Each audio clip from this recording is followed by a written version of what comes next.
Hello guys, स्वागत है आपका आसान क्लासेस के यूट्यूब चैनल पर।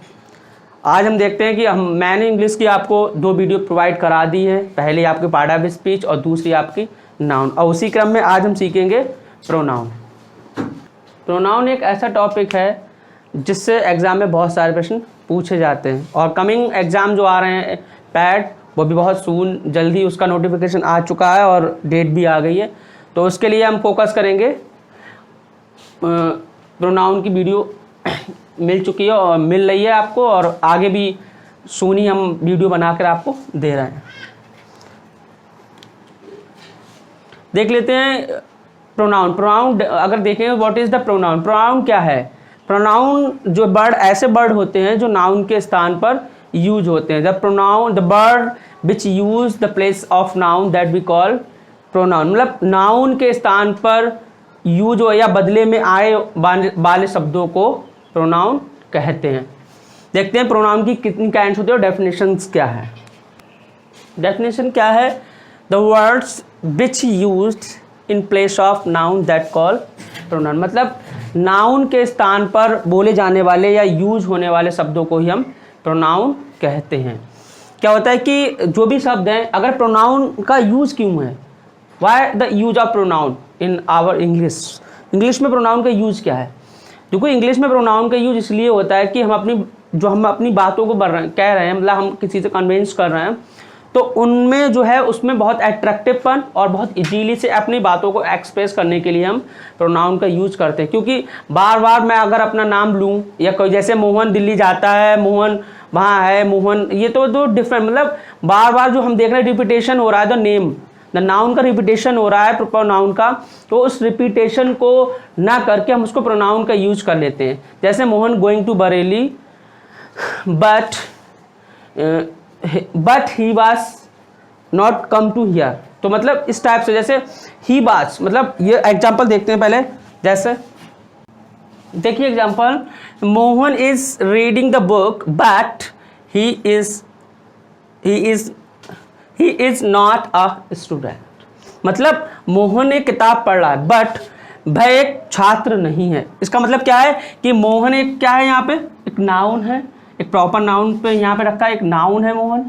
और आगे चल के अगर हम मोहन को कहें कि Mohan is reading the book but Mohan is not a student, तो बार बार जो है नाम का, जो नेम का रिपीटेशन हो रहा है, उसको कम करने के लिए हम प्रोनाउन का यूज़ करें। मतलब यहाँ पे हमने क्या कर लिया, मोहन का प्रोनाउन यूज़ कर लिया ही, मतलब मोहन की जगह पे हमने उसका नाम ना लेके और यहाँ पे प्रोनाउन उसका ही यूज़ कर लिया। इज नॉट अ स्टूडेंट, एक छात्र नहीं है।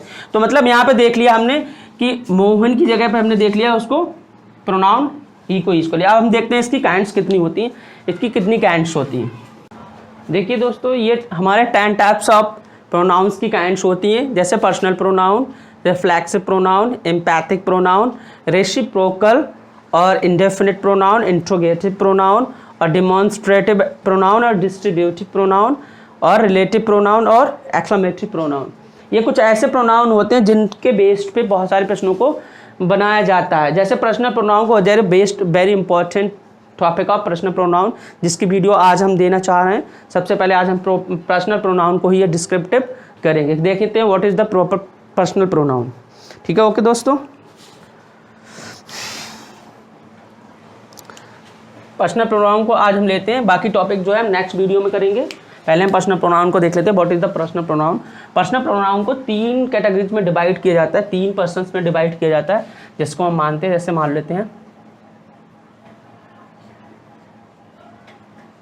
3 पर्सन्स होते हैं, 3 पर्सन्स में डिवाइड होता है। जैसे हम कहते हैं फर्स्ट पर्सन,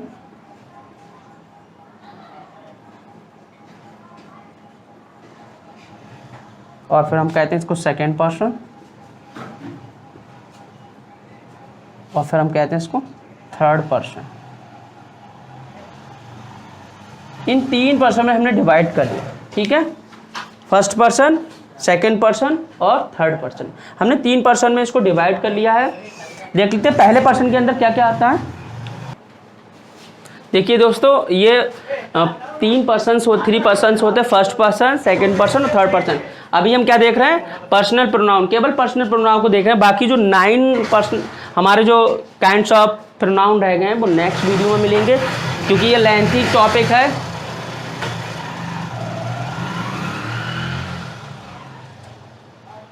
क्योंकि ये लेंथी टॉपिक है इसलिए हम 1 बाय 1 हम इसको कवर कर रहे हैं। पहला पर्सनल प्रोनाउन कर रहे हैं। पर्सनल प्रोनाउन के अंदर आते हैं 3 persons, first person, second person और थर्ड पर्सन।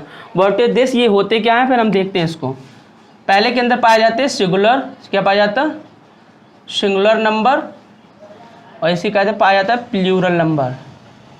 ठीक है दोस्तों, अभी देखते हैं सिंगुलर प्लूरल क्या होता है। ऐसे दूसरे के अंदर पाया जाता है सिंगुलर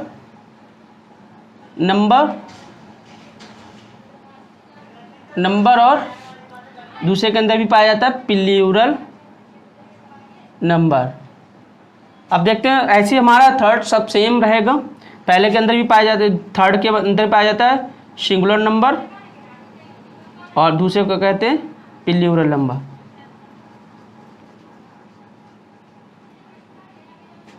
सिंगुलर का मतलब होता है एक वचन और प्लूरल का मतलब होता है बहुवचन। जैसे प्रोनाउन को कहते हैं सर्वनाम, ऐसे different type of Hindi words की है। तो हिंदी में यहाँ पे पर्सन्स को मतलब व्यक्ति कहते हैं, 3 व्यक्ति होते हैं जैसे हिंदी में होता है, बट हम यहाँ पे सीख रहे हैं इंग्लिश टॉपिक, तो इंग्लिश के हिसाब से चलेंगे। थर्ड पर्सन मतलब 3 व्यक्ति होते हैं और वो 3 व्यक्ति यहाँ पे डिफाइंड है।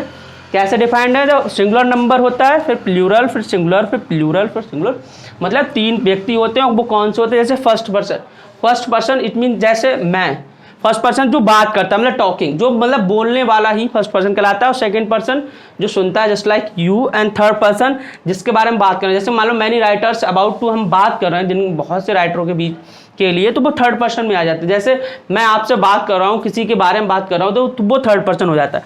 तो ये हमारे ऐसे हमारा फर्स्ट पर्सन मतलब जो बोलता है वो फर्स्ट पर्सन, जो सुनता है वो सेकंड पर्सन, और जिसके बारे में बात होती है वो थर्ड पर्सन के अंतर्गत आ जाते हैं। देखते हैं कैसे क्या आता है, आगे डिफाइन करते हैं इसको। इसका मतलब फर्स्ट पर्सन का जो सिंगुलर नंबर होता है, जो फर्स्ट पर्सन का सिंगुलर नंबर मतलब फर्स्ट पर्सन कौन होता है, फर्स्ट पर्सन होता है जब बोल रहा हूँ मैं, या मैं बोलूँगा या हम लोग बोलेंगे। तो ठीक, फर्स्ट पर्सन का सिंगुलर तो एक वचन के लिए आएगा मैं, तो यहाँ पे हो जाएगी आई, मतलब फर्स्ट पर्सन के सिंगुलर नंबर में आ जाएगी आई और फर्स्ट पर्सन के प्लूरल नंबर में आ जाएगी बी, क्योंकि बी माने हम। ऐसे हमारा देखते हैं सेकंड पर्सन क्या होता है। सेकंड पर्सन के अगर सिंगुलर नंबर में जाएं तो ये वर्ड जो है बिल्कुल नहीं मिलता है आज के दौर में। आज की इंग्लिश में ये वर्ड नहीं मिलता है। दाऊ मतलब तू, ये वर्ड आजकल नहीं मिलता है, सिंगुलर नंबर नहीं मिलता है, आजकल मिलता है प्लूरल। लेकिन हम इसको दोनों में ही डिवाइड कर लेते हैं। जो यू वर्ड है ये हमारा सिंगुलर और प्लूरल दोनों में होता है, बट ये हमारी पोएटिक लैंग्वेज है। जब पोइट्री में हमें मिलता है, जब हमारी पोइट्री हम पढ़ते हैं तो उसमें मिलता है, पोइम्स में हमारा इस वर्ड का बहुत ज़्यादा यूज होता है, रिपीटेशन होता है, क्योंकि उसमें जो है राइटर्स हैं, जो पोइट होते हैं वो इस वर्ड को ज़्यादा यूज़ करते हैं। बट अब जो हमारे चलन में है वो यू है, ये सिंगुलर के लिए भी है प्लूरल के लिए, बस पुराने समय में और पोइट्री में इसका यूज मिलता है। ठीक है, लास्ट है हमारा सिंगुलर नंबर। अगर थर्ड पर्सन की बात करें तो इसमें आ जाती ही, सी, इट और हमारा दे। ठीक है, ये जब आ जाते हैं हमारे, ओह सो सॉरी, ये चीज़ जो है थर्ड पर्सन में आती है, सिंगुलर नंबर में आ जाएगी ही, सी, इट, ये सब क्या आ जाते हैं सिंगुलर नंबर में। उसका प्लूरल नंबर हो जाता है दे। क्या हो जाता है, इसका प्लूरल नंबर हो जाता है दे। ये हमारे होते हैं पर्सन, मतलब ये सिंगुलर नंबर में फर्स्ट पर्सन का singular number I, first person का plural number we, second person का सिंगुलर नंबर थाउ और सेकंड पर्सन का प्लूरल नंबर यू, और थर्ड पर्सन का singular number he, she, it. इसमें कोई नाम भी आ जाता है, मोहन सोहन गीता। ठीक है, और इसमें क्या होता है थर्ड पर्सन का प्लूरल नंबर जो होता है उसे दे कहते हैं। दोस्तों इसको स्क्रीनशॉट लीजिए। अब फिर इसके आगे बढ़ते हैं नेक्स्ट स्लाइड पर। वीडियो देखिए दोस्तों, अब हम नेक्स्ट स्लाइड पे है। अब हम देखें टेबल के माध्यम से देखेंगे कौन से पर्सन की क्या प्लेस वैल्यू है। ठीक है, पहला हम देखते हैं कि हमारा सब्जेक्टिव केस है, दूसरा पजेसिव एडजेक्टिव केस है, तो तीसरा जो है पजेसिव प्रोनाउन केस है, और चौथा हमारा ऑब्जेक्टिव केस है। ठीक है, सब्जेक्टिव केस में क्या होता है, सब्जेक्टिव केस देखते हैं। सब्जेक्टिव केस में हमारी आई आ जाती है, क्योंकि एज ए सब्जेक्ट यूज होता है, वी आ जाती है, यू, और यहाँ पे ही, सी, और हमारा इट और दे, ये सब हमारे किस में आ जाते हैं, सब्जेक्टिव केस में आ जाते हैं, क्योंकि एज ए सब्जेक्ट यूज होते हैं। दूसरा है हमारा पजेसिव एडजेक्टिव, जैसे इसके एडजेक्टिव में क्या आ जाता है, पजेसिव एडजेक्टिव, जैसे माई का क्या हो जाएगा पजेसिव एडजेक्टिव, आई का पजेसिव एडजेक्टिव माई, ऐसी बी का पजेसिव आवर, और यू का योर हो जाता है, और ही का हो जाता है हिच, और सी का हो जाता है हर, और इट का हो जाता है इट्स, और दे का हो जाता है देयर। ठीक है दोस्तों, समझ में आ रहा है। आगे देखेंगे पजेसिव प्रोनाउंस क्या होते हैं। पजेसिव प्रोनाउंस क्या होते हैं ये देखिए, जैसे हमारा ये माई है तो यहाँ पे हो जाएगा हमारा माइन, और हमारा आवर है तो हमारा हो जाता है आवर्स, और योर है तो हमारा हो जाता है योर्स, योर्स हो जाएगा, और हिज है हमारा, हिज के साथ हिज रहेगा, क्योंकि हिज जो है वो पजेसिव प्रोनाउन और पजेसिव एडजेक्टिव सेम रहता है, बट इस पर ज़्यादा हमें कॉन्सेंट्रेशन करना है क्योंकि ये दोनों सेम ही रहते हैं। नेक्स्ट है हमारा हर, तो यहाँ पे हर का हो जाएगा हर्ष, और इट है इट्स है तो इट्स भी सेम रहेगा, इट्स रहेगा, और हमारा देयर का हो जाएगा देयर्स। ठीक है दोस्तों, ये हो गए हमारे पजेसिव प्रोनाउंस। पजेसिव प्रोनाउंस में माइन मतलब आई के जगह पे हमारा क्या हो जाएगा माइन, जैसे मैं अपने के लिए क्या आऊँगा माइन कह दूंगा पजेसिव प्रोनाउन में, बी को हम कह देंगे आवर्स, यू को कह देंगे योर्स, और ही को कहेंगे हिच, और सी को कहेंगे हर्स, और इट को कहेंगे इट्स, और दे को कहेंगे देयर्स। ऐसे हम इसके ऑब्जेक्टिव केस देखते हैं, मतलब ऑब्जेक्ट में क्या हो सकता है, ऑब्जेक्टिव केस में क्या हो सकता है, तो यहाँ पे हो जाएगा, यहाँ पे आई पजेसिव केस में हो जाएगा माई, और ऑब्जेक्टिव केस में हो जाएगा मी। ऐसे यहाँ पे हो जाएगा बी के हिसाब से हो जाएगा अस, और हमारा यू के लेवल पे हो जाएगा यू, क्योंकि यू क्या है, यू एज ए सब्जेक्टिव और एज ए ऑब्जेक्टिव सेम रहता है। तो ये भी एक हमारा बहुत ज़्यादा इंपॉर्टेंट टॉपिक है, कि इंपॉर्टेंट पॉइंट है कि हम इसको भी देखें, बहुत कॉन्सेंट्रेशन हमें यहाँ पे करना पड़ेगा।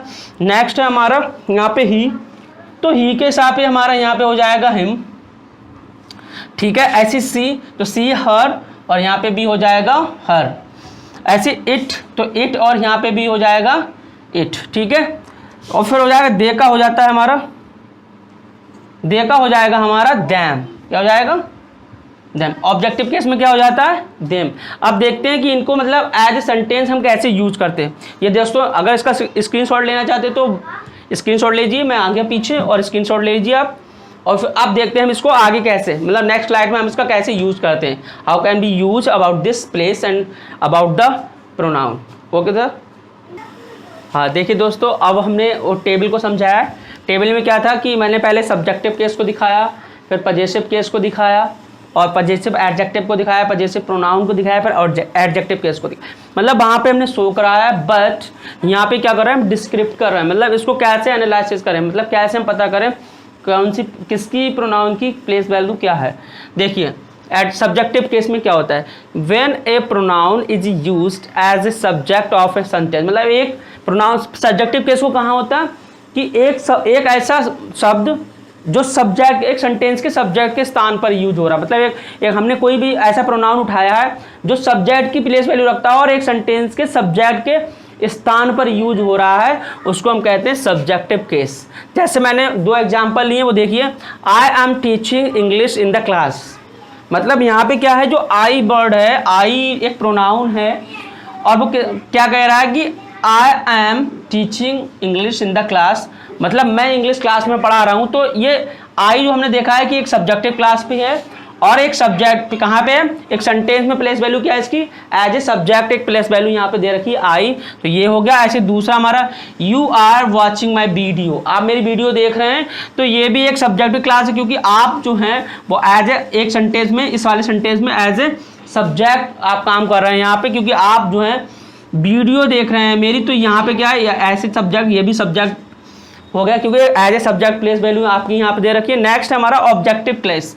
ऑब्जेक्टिव केस क्या होता है कि when a pronoun is used as an object of sentence. मतलब ऑब्जेक्ट का मतलब क्या होता है, जब एक नाउन, एक प्रोनाउन की वैल्यू कहाँ पर हो, ऑब्जेक्ट के स्थान पर हो। ऑब्जेक्ट के स्थान पर अगर यूज हो रहा है वो वर्ड, मतलब वर्ब, पहले सब्जेक्ट आता है, फिर हेल्पिंग वर्ब, फिर वर्ब, उसके बाद ऑब्जेक्ट जब यूज हो रहा है, तो उस वैल्यू को हम कहते हैं ऑब्जेक्टिव केस। मतलब क्या होता है कि जब एक वर्ड की एक सेंटेंस में ऑब्जेक्ट के स्थान पर कोई प्रोनाउन यूज हो रहा है, उस प्रोनाउन को हम ऑब्जेक्टिव केस कहते हैं। देखिए कैसे हो रहा है, देखिए जब लिखा है यहाँ पे दिखा the teacher is teaching me, मतलब टीचर एक एज ए सब्जेक्ट है, उसके बाद हमारा हेल्पिंग वर्ब है और वर्ब मेन वर्ब है हमारा टीचिंग, और फिर क्या है ऑब्जेक्टिव केस पे क्या आ रहा है, ऑब्जेक्टिव केस पे आ रहा है मी, क्योंकि हमारा हमने टेबल में भी देखा था ऑब्जेक्टिव केस क्या होता है, आई का ऑब्जेक्टिव केस मी हो गया, तो यहाँ पे ऑब्जेक्टिव केस पे मी आ गई है। ऐसे देखते माई फादर गिव्स हिम में, मतलब सब्जेक्टिव केस में है पिताजी और गिव्स एक वर्ब है और हिम जो है एक ऑब्जेक्टिव केस पे है। तो हमने देखा था कि अगर हमारा थर्ड पर्सन का क्या है, ये थर्ड पर्सन का ऑब्जेक्टिव केस है, यहाँ पे हिम दे रखा है 10 रुपीज़, मतलब मेरे पिता ने उसको 10 रुपए दिए। तो जो हिम जो है, हिम वर्ड क्या है, ये एक प्रोनाउन है, और कौन सा प्रोनाउन है, ये पर्सनल प्रोनाउन के अंतर्गत आता है, और इसकी प्लेस वैल्यू क्या है, ये ऑब्जेक्ट के स्थान पे, और कौन सी है, ये एक ऑब्जेक्टिव केस के अंदर आता है। जब एग्जाम में पूछा है इसका केस कौन सा है, तो हमें बताना पड़ेगा ये ऑब्जेक्टिव केस है, ये सब्जेक्ट के स्थान पर सब्जेक्टिव केस होता है, और हमारा क्या होता है, जैसे हम ऊपर वाला एग्जाम्पल में देखते हैं, ऊपर वाला एग्जाम्पल है जैसे माई जो है एज ए पजेसिव भी है, एज ए प्रोनाउन है, कौन सा प्रोनाउन है, एडजेक्टिव प्रोनाउन, क्योंकि एक नाउन से पहले दे रखा है। आगे डेफिनेशन में यही है कि वो हम नेक्स्ट डेफिनेशन में देखते हैं क्या है कि पजेसिव एडजेक्टिव क्या होते हैं, पजेसिव एडजेक्टिव वो एडजेक्टिव होते हैं जो हमारे नाउन से पहले आते हैं। किससे पहले आते हैं, नाउन से पहले आने वाले शब्दों को ही हम कहते हैं पजेसिव एडजेक्टिव। जैसे लाइक फॉर एग्जाम्पल हम यहाँ पे देख लेते हैं क्या है, डेफिनाइज करते हैं इसको, when a pronoun is used before a noun, मतलब एक प्रोनाउन और जो कहाँ यूज हो रहा है, नाउन से पहले यूज हो रहा है, तो उसको हम कहते हैं पजेसिव एडजेक्टिव। क्या कहते हैं उसको हम कहते हैं पजेसिव एडजेक्टिव। जो एडजेक्टिव नाउन से पहले यूज हो रहा है उसको हम पजेसिव एडजेक्टिव कहते हैं। जैसे देख लेते हैं हम इसको, लाइक में क्या देखा, this is my class, this is my मतलब ये क्लास मेरा है, मतलब दिस इज माई क्लास, ये क्लास मेरा, this is oh sorry okay देखिए, दिस इज योर क्लास, मतलब ये आपकी क्लास, मतलब आप लोग पढ़ रहे हैं ये आपकी क्लास है, और इसीलिए क्या कह रहा है आपकी, मतलब यहाँ पे क्या है, जो क्लास दे रखा है वो एक नाउन का रोल अदा कर रहा है। किसका अदा कर रहा है, एक नाउन है, और उससे पहले जस्ट पहले आया जो, उसको हम कहते हैं एडजेक्टिव। वो हमारे यहाँ पे क्या हो गया, एडजेक्टिव केस हो गया, यहाँ पे क्या हो गया, एडजेक्टिव केस हो गया। ये योर जो है वो एडजेक्टिव के प्लेस पे है, तो ये एक एडजेक्टिव केस हो गया है। ऐसे हम नीचे देखते हैं कि it is my photo, it is my photo. अब ये फोटो जो है एक नाउन का रोल अदा कर रहा है, यहाँ पे फोटो क्या कर रहा है, एक नाउन का प्लेस वैल्यू पे है, और यहाँ पे क्या है, नाउन का रोल कर रहा है, उससे पहले क्या आ रहा है, माई, तो माई हो गया हमारा एडजेक्टिव केस। तो ये हमारा एडजेक्टिव हमारा क्या हो गया, पजेसिव प्रोनाउन। ये इसकी वैल्यू क्या है, पजेसिव प्रोनाउन है, यहाँ पे योर की वैल्यू पजेसिव प्रोनाउन है। देखते हैं दोस्तों नेक्स्ट स्लाइड पे हम आगे देखते हैं क्या है, अरे नहीं प्ले कर दी, रोको ना तुम। देखिए दोस्तों लास्ट पजेसिव प्रोनाउन बचा है, वो उसको हम देख लेते हैं। When a pronoun is use after a verb और नाउन, मतलब एक वर्ब या एक नाउन के बाद क्या हो रहा है, बाद में अगर कोई वर्ड यूज हो रहा है, कोई प्रोनाउन यूज हो रहा है, तो उस प्रोनाउन को पजेसिव प्रोनाउंस कहते हैं। मतलब एक नाउन के बाद हो या एक वर्ब के बाद हो, तो उस वाले प्रोनाउन को हम पजेसिव प्रोनाउंस कहते हैं। जैसे देखिए इसको हम देख रहे हैं भाई, एग्जांपल देखते हैं, दिस बुक इज माइन, तो ये माइन वर्ड जो है पजेसिव एडजेक्टिव कहलाता है। दिस बुक इज माइन, मतलब जो माइन वर्ड है, दिस बुक इज माइन, ये माइन वर्ड जो है वो हमारा पजेसिव प्रोनाउन कहलाता है, क्योंकि एज ए प्रोनाउन हमने डेफिनेशन देखी है कि या तो एक नाउन के बाद हो, या तो एक नाउन के बाद में या वर्ब के बाद में। तो यहाँ पे क्या है, एक वर्ब दे रखा है, उससे पहले नाउन भी, तो दोनों के बाद ही है, तो ये क्या हो गया, पजेसिव प्रोनाउन हो गया। ठीक है, अगला नेक्स्ट एग्जांपल देखिए, दिस क्लास इज आवर, ये क्लास किसकी है, ये हमारी क्लास है, हम लोगों की क्लास है। तो क्लास क्या है, यहाँ पे भी वही कंडीशंस लागू हो रही कि यहाँ पे एक वर्ब दे रखा है, जो एक हेल्पिंग वर्ब, चाहे हेल्पिंग वर्ब हो चाहे मेन वर्ब हो, वर्ब तो वर्ब होती है। तो यहाँ पे क्या रखा है, एक हेल्पिंग वर्ब के बाद में दे रखा है आफ्टर वर्ब और नाउन। तो यहाँ पे देख क्या रखा है कि इज क्या देखा, इज एक वर्ब दे रखा है, उसके बाद दे रखा आवर, तो आवर क्या हो गया हमारा पजेसिव प्रोनाउंस। ये पजेसिव प्रोनाउंस हो गया। देखिए दोस्तों हमने टेबल के माध्यम से सीखा है कि हमारे 4 कैटेगरी में पर्सनल प्रोनाउंस को डिवाइड किया जाता है, सब्जेक्टिव, फिर पजेसिव एडजेक्टिव, पजेसिव प्रोनाउन और पजेसिव ऑब्जेक्टिव, पजेसिव और फिर ऑब्जेक्टिव केस, मतलब पहले हमने देखा सब्जेक्टिव केस, दूसरा है हमारा पजेसिव एडजेक्टिव केस, और तीसरा है हमारा पजेसिव प्रोनाउन केस, और चौथा है हमारा ऑब्जेक्टिव केस। तो 4 कैटेगरी में हमने डिवाइड किया, चारों को हमने डिफाइनाइज कर लिया यहाँ पे, मतलब अच्छे तरीके से एक्सप्रेस कर लिया है, और आई होप कि आपको समझ में आया होगा। नेक्स्ट हम देखते हैं कि इसको मतलब और कैसे कैसे प्रोनाउंस होते हैं, कैसे कैसे how can be recognise the pronouns, कौन कौन से प्रोनाउंस होते हैं देखते हैं हम क्या होता है। सर देखिए बॉस,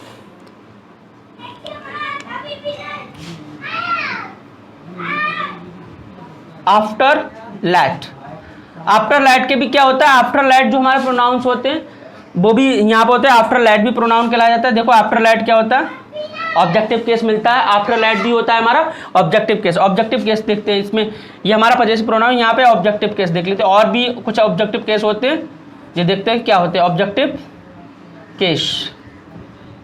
केस में और क्या होते हैं। देखिए सबसे पहले क्या होता है कि आफ्टर लैट भी होता है, जैसे let me, for example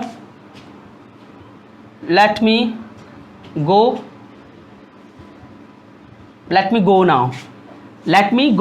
now, मतलब यहाँ पे लेट के बाद भी आया तो वो भी हमारा क्या कहलाएगा, वो भी हमारा ऑब्जेक्टिव केस कहलाता है। किसका कहलाता है, लेट के बाद भी आने वाला भी प्रोनाउन, लेट के बाद लेट हिम हो सकता है, लेट हर हो सकता है, लेट मी, लेट अस हो सकता है, ये सब क्या कहलाते हैं, ये सब हमारे जितने भी आएंगे वो ऑब्जेक्टिव क्या होते हैं, ऑब्जेक्टिव केस में ही आ जाएंगे। ठीक है, लेट दैम भी हो सकता है, तो जितने ऑब्जेक्ट आएंगे वो लेट के बाद आएंगे तो वो ऑब्जेक्टिव केस में आ जाएंगे। ठीक है दोस्तों, नेक्स्ट हम देखते हैं कि और क्या कौन किसके बाद आते हैं, देखते हैं प्रीपोजिशन के बाद भी आते हैं।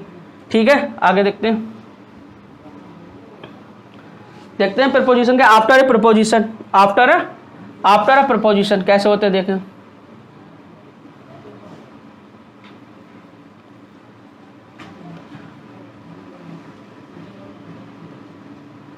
आफ्टर अ प्रपोजिशन क्या होता है देखते हैं दोस्तों। आफ्टर प्रपोजिशन देखो, फॉर एग्जांपल हम देख लेते हैं after preposition, for example like देख लेते हैं, they are waiting for us, मतलब इसमें देख लेते हैं क्या है, आफ्टर प्रपोजिशन वाला भी ऑब्जेक्टिव केस में आ जाएगा, जैसे after preposition they are waiting for us, मतलब वे हमारी प्रतीक्षा कर रहे हैं। फॉर क्या हमारा प्रपोजिशन है,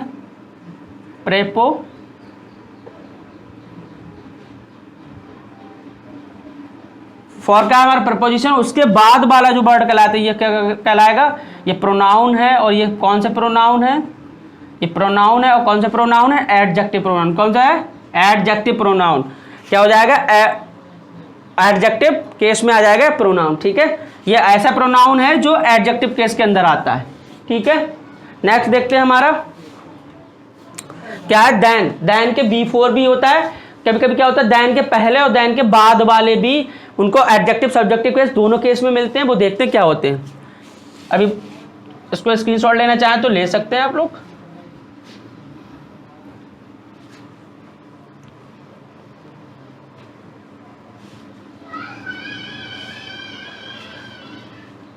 देखिए देखो दोस्तों, अब जो है देन के पहले और देन के बाद,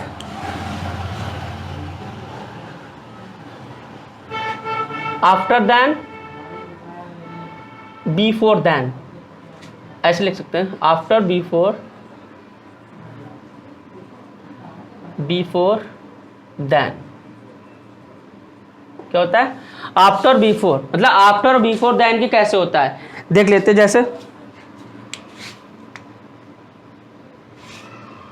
he is taller than me। देखिए दोस्तों, जब भी कभी देन के बाद कभी कोई प्रोनाउंस आएगा तो वो ऑब्जेक्टिव केस में ही आएगा। ठीक, किस में आएगा, ऑब्जेक्टिव केस, वो ऑब्जेक्टिव केस में ही आएगा।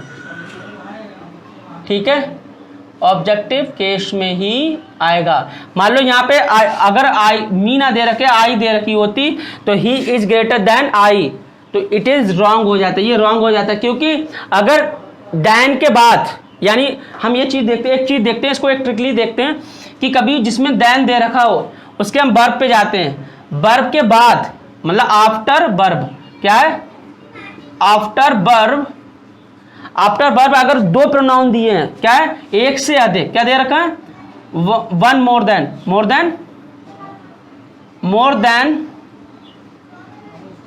मोर देन वन प्रोनाउन दे रखे हैं, मोर देन वन प्रोनाउन दे रखे हैं, तो वो किस में जाएंगे, वो ऑब्जेक्ट, वो जाएंगे, वो चले जाएंगे आपके ऑब्जेक्टिव केस में। किस में चले जाएंगे, वो चले जाएंगे आपके ऑब्जेक्टिव केस में। और दूसरा यहाँ पे क्या है, अगर दूसरा यहाँ पे दे रखा होता हमारा, अगर हमारा यहाँ पे देन के बाद अगर ये बन दिया हमारा, बन प्रोनाउन यूज हो रहा है, वन प्रोनाउन अगर यूज हो रहा है तो वो सब्जेक्टिव केस में हो जाएगा। किसमें हो जाएगा, सब्जेक्टिव केस में। ठीक है दोस्तों, ये देखिए, सॉरी फॉर दैट, ये यहाँ पे आई नहीं होना चाहिए था, यहाँ पे आई होगा। ठीक है, ये आई वाला जो है राइट हो जाएगा। अगर यहाँ पे मी दे रखा होता है, मतलब अगर देन के बाद अगर कोई एक प्रोनाउन आ रहा है, मतलब सिंगल आ रहा है तो वो हो जाएगा सब्जेक्टिव केस में, तो वो कहलाएगा, वो कहलाएगा सब्जेक्टिव, वो हमारा सब्जेक्टिव केस कहलाएगा। जैसे हमने यहाँ पे लिखा है कि अगर वो वन प्रोनाउन अगर यूज हो रहा है हमारा कब, देन के बाद अगर एक प्रोनाउन यूज हो रहा है तो वो सब्जेक्टिव केस कहलाएगा। जस्ट लाइक जैसे ये वाला हमने देखा है। और अगर क्या कह रहा है, आफ्टर वर्ब मतलब वर्ब के बाद, इसके वर्ब के बाद यहाँ पे टालर दे रखा है, वर्ब के बाद मोर देन वन मतलब एक से अधिक प्रोनाउन अगर यूज हो रहे हैं तो वो कहलाएंगे ऑब्जेक्टिव। जैसे मान लो देख लेते, he is taller than I, अगर यहाँ पे हटा के हम ये कह सकते हैं कि he is taller than me and him, sorry and him नहीं, एंड हर। ठीक है, तो ये भी ये चला जाएगा, he is taller than me and her, तो ये हमारा कहलाएगा ऑब्जेक्टिव केस। क्योंकि अगर देन के बाद मतलब ऐसे देन वाले सेंटेंस में अगर हम देखते हैं उसका वर्ब के बाद इसके ये वर्ब दे रखा है, अगर इसके बाद दो बार कोई प्रोनाउन यूज हो रहा है, दो प्रोनाउन यूज हो रहा है, वो ऑब्जेक्टिव केस में ही होंगे, मतलब मी एंड हर, मतलब उसका ऑब्जेक्टिव केस आएगा। जैसे पहले वाले में हमने देखा है कि देन के हमारा वर्ब के बाद देन है, देन के बाद एक ही प्रोनाउन यूज हो रहा है, तो जब एक प्रोनाउन यूज होगा तो वो सब्जेक्टिव केस में यूज होगा। ठीक है दोस्तों, ये बात समझने की है, बहुत ज़्यादा इंपॉर्टेंट टॉपिक है। और बहुत ज़्यादा समझने की बात यह है कि अगर एक सेंटेंस में देन दे रखा है और उससे पहले हमारा एक वर्ब दे रखा है, या उससे और हेल्पिंग वर्ब दे रखा है, कुछ भी दे रखा है, मतलब वर्ब दे रखा है, चाहे मेन वर्ब हो चाहे हेल्पिंग वर्ब, दोनों में से देन से पहले दे रखा है, तो हम उसके बाद देखते हैं देन के उस वर्ब के बाद या हेल्पिंग वर्ब के बाद कितने प्रोनाउन यूज हो रहा है। अगर उसके बाद अगर एक प्रोनाउन यूज हो रहा है, मान लो उसके बाद अगर यहाँ पे हेल्पिंग वर्ब या वर्ब दे रखा है, इसके बाद अगर एक प्रोनाउन यूज हो रहा है तो वो हमेशा सब्जेक्टिव केस में होगा। किस में होगा, वन प्रोनाउन अगर यूज होगा तो वो सब्जेक्टिव केस में यूज होगा, वो उसे सब्जेक्टिव केस माने, क्योंकि सब्जेक्टिव मतलब वहाँ पे सब्जेक्ट का एज ए सब्जेक्ट यूज होगा। यहाँ पे मी नहीं आएगी, मी वाला अगर मी हम यहाँ पर लगाएंगे तो ये गलत हो जाएगा। ठीक है, क्योंकि अगर देन के बाद मी आएगी तो गलत हो जाएगी, क्योंकि ये सब्जेक्टिव केस है। क्योंकि अगर हमने भी अभी डेफिनाइज किया है कि अगर वर्ब के बाद देन दे रखा है, उसके बाद अगर एक आ रहा है तो वो हमारा सब्जेक्टिव केस आएगा। ऐसे ही हमारा क्या होता है कि देन के बाद हम वर्ब पे जाएंगे और वर्ब उसमें अगर दो प्रोनाउन यूज हो रहे हैं, दो मतलब मोर देन, क्या हो रहा है, कहाँ गया, मोर देन वन अगर प्रोनाउन यूज हो रहा है, मतलब एक से अधिक प्रोनाउन अगर यूज हो रहे हैं तो वो हमारे ऑब्जेक्टिव केस कहलाएंगे। क्या कहलाएंगे, वो हमारे ऑब्जेक्टिव केस कहलाएंगे। ऑब्जेक्टिव केस मतलब ऑब्जेक्ट यूज होगा। जैसे for example, he is taller than me and her, ये बहुत करेक्ट आंसर। अगर यहाँ पे हम मान लो आई कर देते और यहाँ पे सी कर देते तो ये हमारा क्या हो जाता है, तो हम यहाँ पे अगर हम सी कर दें तो ये हमारा रॉन्ग हो जाएगा। क्या हो जाएगा, रॉन्ग हो जाएगा, ये गलत हो जाएगा। हमारे यहाँ पे क्या होगा, मी हो जाएगा और यहाँ पे सी का हो जाएगा हर। ठीक है दोस्तों, ठीक है, ये ऐसे होगा।